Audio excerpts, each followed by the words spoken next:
British Muslim voters are angry, and the anger is visceral. For the first time ever, I'm considering not voting at all. The first incident was Keir Starmer's defence of what effectively amounts to war crimes. I decided to resign from the Labour Party. Of all the other political parties, the biggest support comes from the Labour Party for Palestine. People are turning to independents like myself because they want a change. So I've been living in the UK since I was about 2 or 3 years old. I'm a pharmacist also. I've been doing that for a good 8 years, serving the local community, serving my patients. I consider Britain home. I can't think that I'll live anywhere else in the world. I'm going to bring up a family here. I've always been politically engaged. For the first time ever, I'm considering not voting at all. So I've always been a Labour voter. My family have for generations. My grandparents voted Labour. My parents were hardcore Labour voters. And so that led me to joining the Labour Party in a more official capacity. And then I started doing campaigning. I met lots of great people who were like me, thought of issues like anti-racism, pro-Palestinian activism, just justice in general. They took those issues seriously, and it was at that point it felt like home. It felt like this is the political party that represents me and my views. I went out door knocking and canvassing for the Labour Party in the 2017 general election. I became a Labour member, and then we had the Keir Starmer leadership come in. He started off well. I was advocating for my friends to vote for him because I remember watching his campaign video. Seemed that he was taking Labour back to its roots. He offered an alternative to the de facto Tory rule that we've had for the past sort of 10, 12 years at the time. I think that the Tory rule for the past 14 years has sort of ever so slowly sent the country into a downward spiral. I'm a community pharmacist, so I see firsthand on the ground the damage that they've done to our NHS. We have patients coming in, sometimes in tears, being on waiting lists for goodness knows how long. Medicine shortages ever since Brexit, and that's just on the domestic front. In the lead up to this general election, I've always said to myself I would vote based on policy, not blind loyalty to a particular political party. So it was an opportunity to approach politics and see an alternative vision for our country. Then Gaza happened, and that changed everything.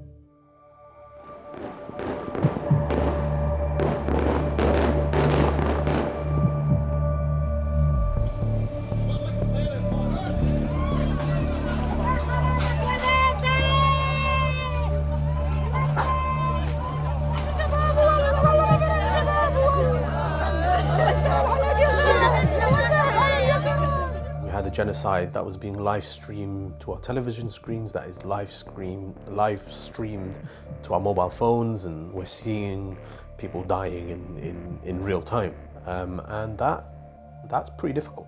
That's pretty difficult, and I personally can't watch those. Where thousands of displaced civilians were sheltering. Grief, along with hunger and fear, are ever present here. School. And people do not know how they will cope with their loss. When are they going to stop?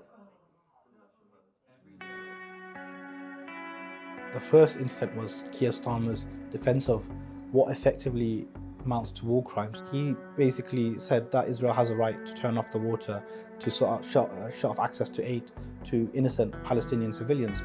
Collective punishment is appropriate. Cutting off power, cutting off water.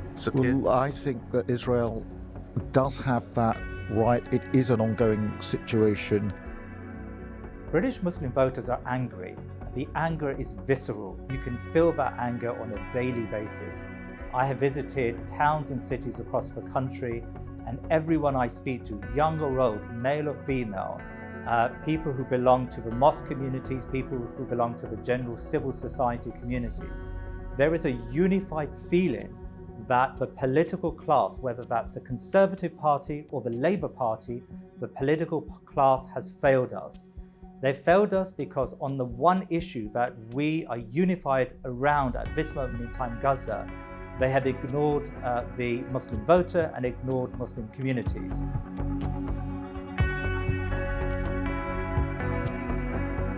But what was the real line in the sand, what was the real red line, was this vote, this ceasefire vote that took place in November, where Labour had the opportunity to stand up for justice, to prevent the death of an extra 20, 30,000 individuals by voting for a ceasefire, by, joining the international community in a fight for justice to save life. And instead, they took a cowardly stance and stood back and didn't do anything.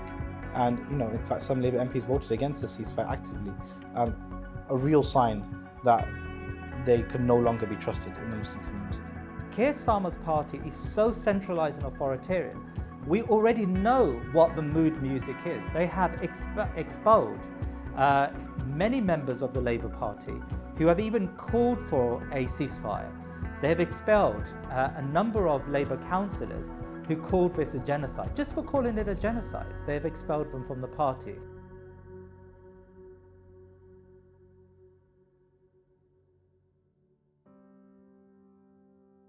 What had happened was the Labour Party I had joined initially was pro-public ownership, was pro-progressive views on the environment, was pro-international justice when it comes to issues like the Palestine issue.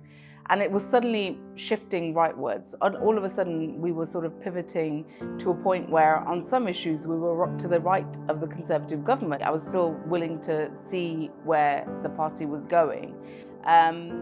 And then the NEC decided to get involved in our local selections process. As a councillor, it meant that the NEC was going to take power away from Labour members to make the decision as to whether I get to be a candidate or many of my colleagues get to be a candidate in the next round of local elections. And we already knew that those who have been vocal on Palestine were sort of going to be probably likely on the chopping block. And consequently, me and many of my colleagues, predominantly, disproportionately from BAME backgrounds, were told that they could not stand as Labour councillors. They did not suspend or anything like that. It was just a blanket, you cannot stand as a councillor. And I took some time. At that point, it was like the last straw out of all of these things that have been happening over the last few years. And I thought, I need to really think about whether this party is home for me or not. I've travelled around the country sort of canvassing for this party, but increasingly this party was making it more and more hostile for me to be in. And that was essentially the last straw, and I decided to resign from the Labour Party. Once I resigned, I felt, to be honest, a weight lifted from my shoulder. I felt as almost free, so that I was able to express. Because when you are, as a shadow minister, you're part of the front bench, then you are tied down by the collective responsibility. I feel the right way forward is a ceasefire. It's in the interest of the Palestinian people, and it's the interest of the justice for the world point of view. So I felt strongly enough, and that's why I went ahead together with 8 other colleagues who resigned on this principal point. And therefore, I felt I was able to express my views on the issue of Gaza much more freely as a backbencher than as when I was a shadow minister. I think there was a huge response from the community as well. I had hundreds and hundreds of emails congratulating me. I had people telling me that they are in the Labour Party. They remain as a Labour Party because of a person like me who stood on principles. That means it gives them hope.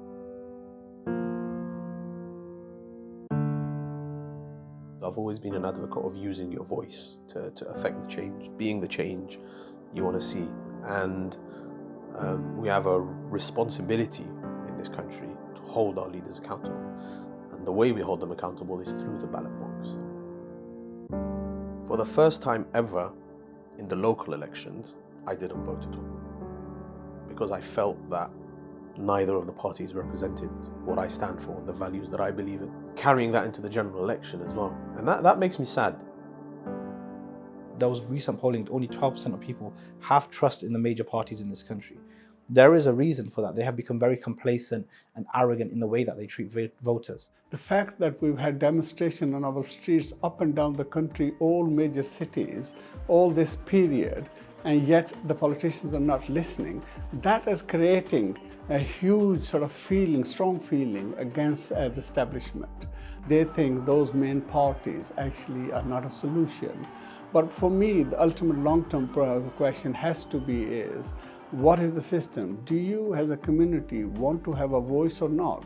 You know, I always remember Malcolm X, Malk Shabazz, he said something beautiful. He said, if you're not on the dining table, you are on the menu.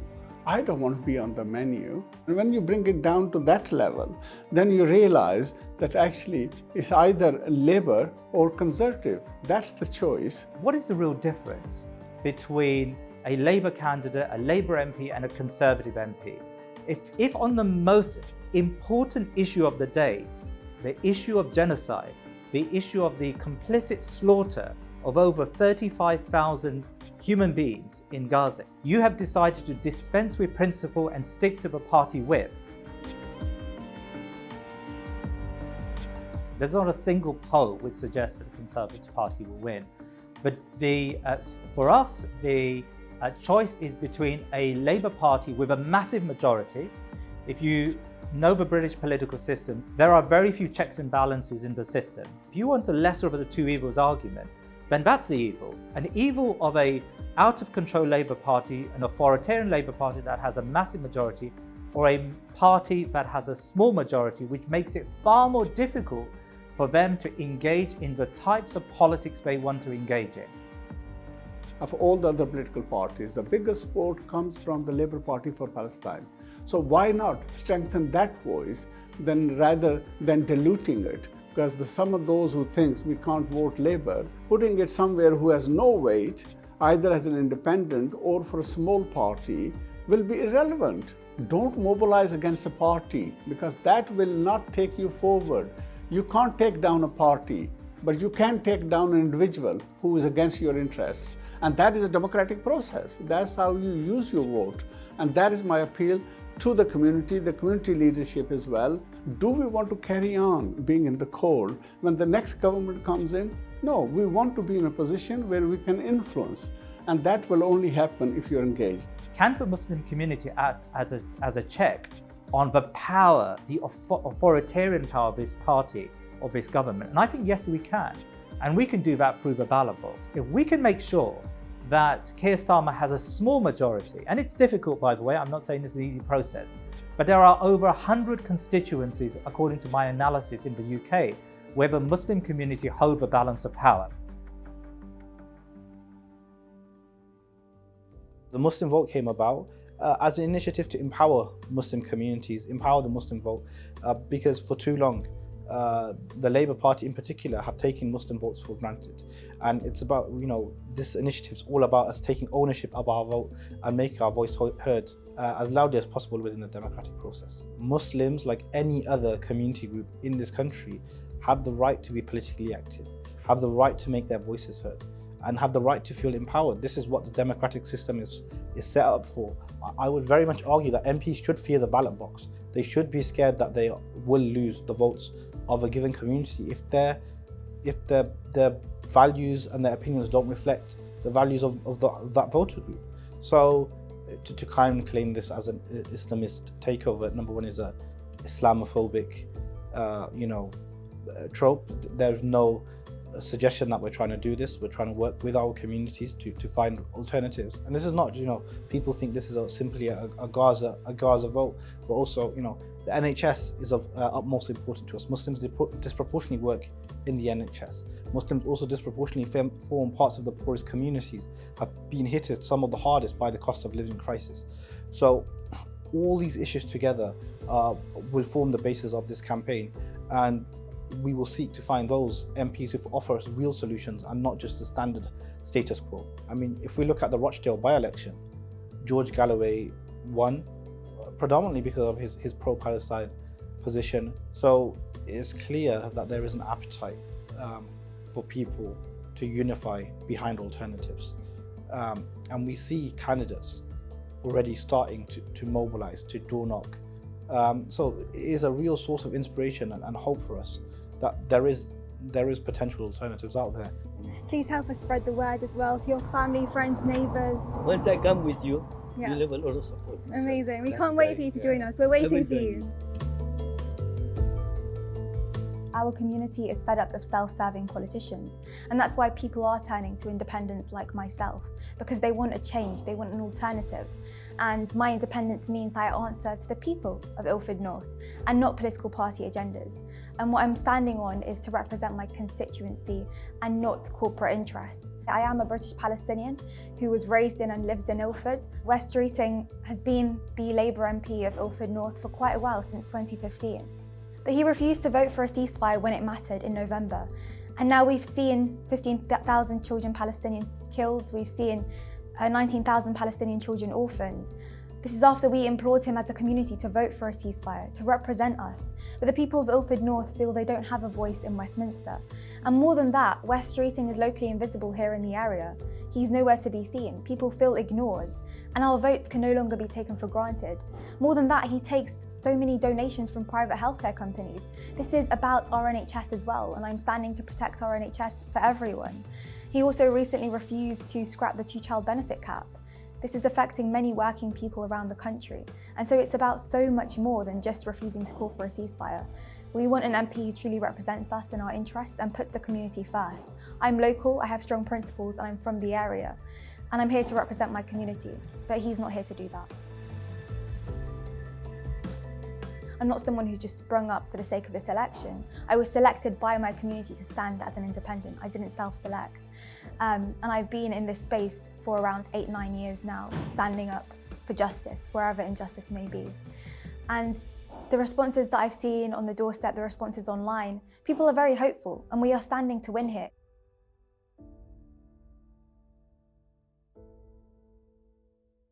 But I think the first point would be is there's a lot of us in the Labour Party at a good place. You know, we've got at least 24 MPs. Hopefully the few more will join us after the election. So that's a start. The second is there are many areas where we have not even a Muslim MP, but other MPs who are also lining up with us. And that is the key point. We might not win hundreds of seats in 2024. We might only win a couple. But if we organise and we mobilise and we build up candidates for the future, then we definitely can make real impact in 2029, 2034, and have our vote really impact the future of this country and make it a country that is centred towards fighting for justice, fighting for the ordinary person. I want to return politics back to the people because that's where it belongs. My main motto is, and this is on the back of all my volunteer t-shirts, it's that the power of the people united is always greater than the people in power, and that's what I hope that my campaign will be able to show. It's the beginning of an independent movement, and I tell people all the time here in Ilford North, let's make the 4th of July our Ilford North Independence Day. We saw what happened after October the 7th and where we've been for the past 9 months. Quite a lot of people that has sort of opened up our eyes to the double standards of the world, not just British politics. It's opened up our eyes to how certain lives are meaningless to those in our political class, and it gets us thinking. It gets me thinking, at least. If our politicians can be so heartless and callous when they see children dying, babies being beheaded with £2,000 bombs, how are they going to react to the cost of living crisis? How are they going to react to child poverty in our country? If they can't empathise with a Palestinian child, how are they able to empathise then with a British child? How are they going to be able to empathise with that? If they're unable to hold those who commit genocide accountable legally, what's to say they won't give their friends a free pass here using the British legal system? So all of those questions play on your mind. We're at a crossroads, I would think, in history on a global scale, and we're definitely seeing that reflected in our politics here in the UK.